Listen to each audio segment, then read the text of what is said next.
यवतमाळ जिल्ह्याला हवामान विभागानं उष्णतेचा ऑरेंज अलर्ट दिला। मागील 3 दिवसापासून यवतमाळ जिल्ह्यात सातत्यानं तापमानाची वाढ होते। उष्णतेचा पारा सातत्यानं 44 ते 45च्या पुढे जातोय। उष्णतेच्या लाटेमुळे दिवसा घराबाहेर पडणं कठीण झालंय।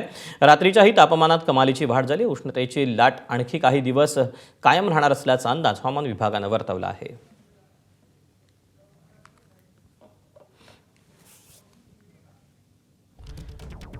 दरम्यान यवतमाळमधली काय परिस्थिती आहे सांगतोय आमचा प्रतिनिधी, पाहूया।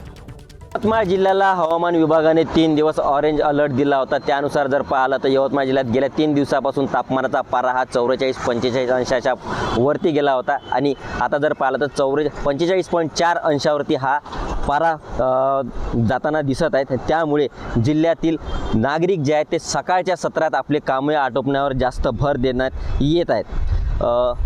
गेल्या मागील 4 ते 5 वर्षापासून सातत्याने तापमानात वाढ होत आहेत।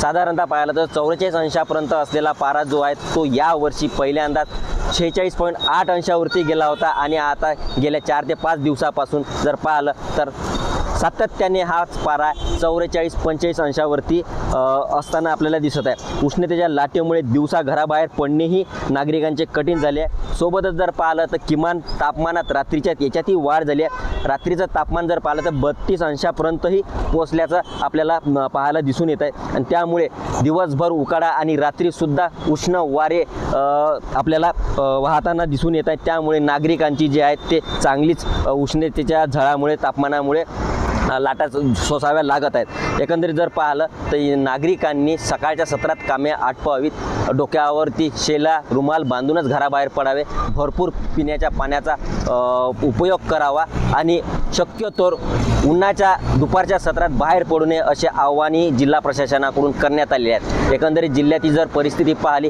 तर प्रत्येक ग्रामीण आणि शासकीय रुग्णालयामध्ये उष्माघाताचा कक्षही स्थापन करण्यात आला आणि त्या ठिकाणी सर्व सुसज्ज व्यवस्थाही ठेवण्यात आली आहे। निलेश फाळके, एबीपी माझा, यवतमाळ। एबीपी माझा, उघडा डोळे बघा नीट।